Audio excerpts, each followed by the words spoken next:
Why did you decide to take these pictures?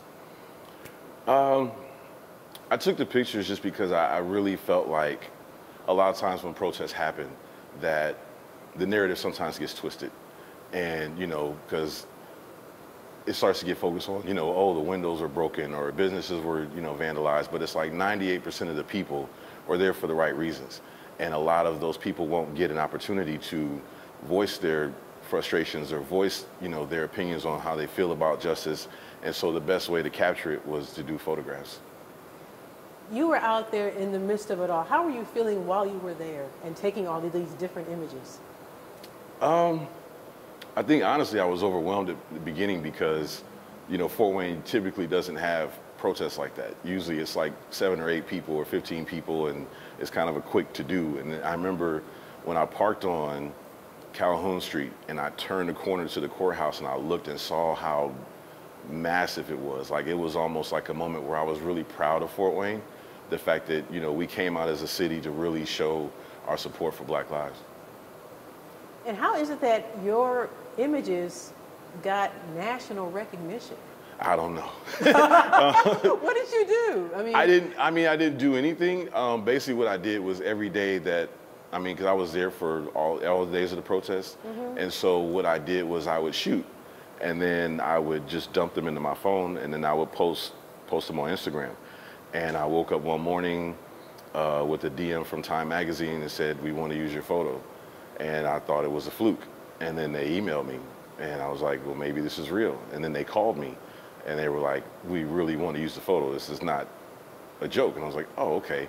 And so then that one happened. And then New York Magazine happened. And then Adobe happened. And it was just like, I didn't submit them to anybody. I didn't know the process of submitting anything to anybody. So all of it was organic, and just the fact that it was able to get the attention that it got kind of reinforced what I did in the first place, which was to really make sure that these people's voices were heard. And that was kind of the whole point. So if this gets their voices heard on a bigger scale and longer than just the length of the protest, then it was all worth it. And these are now in a book that you have at Barnes & Noble? Yes, Voices. Tell us about that. Tell us about the whole compilation. It was a lot of work. I'd never done a book before. Uh-huh. I took a total of 2,167 photos. So to narrow down from those 2,167 to the point of how many were in the book was like a 3-week-long process. Mm-hmm. At first, it was really, a lot of foreign residents had reached out to me and goes, you really should think about putting out a book. And I was like, I'm not really the book guy, maybe that's for bigger people. And, but then the more receptive people seemed to be to the idea, the more I really started to think about it. And I said, you know what, let's go for it.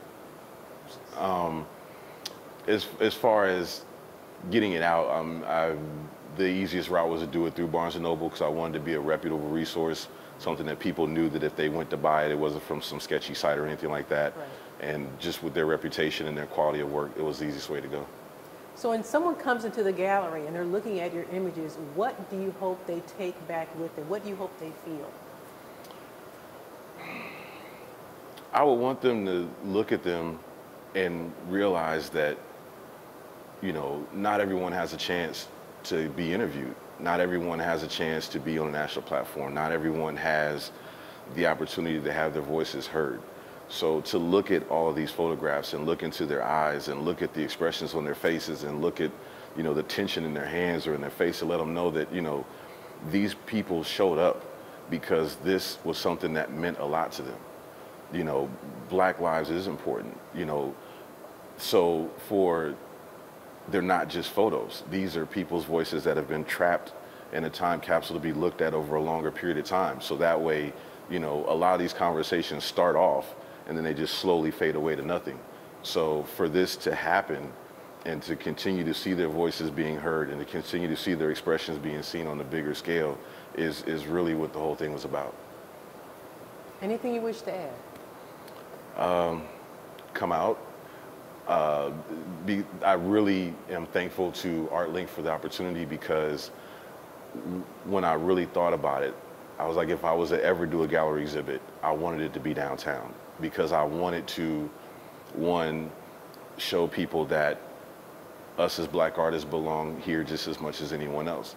Also that, you know, to have a parent be able to take their child and look through the window and see these photos and it could inspire them. Like, you know, there could be somebody after me who just needed that one little bit of inspiration. If that's what it does, and that was really the point. Do you have an actual studio in town? Not yet. That's Okay. one of the goals I'm looking into doing. I learned photography working at Sonny Chic, and I worked up at Sonny Chic up until it closed under Bill Christie.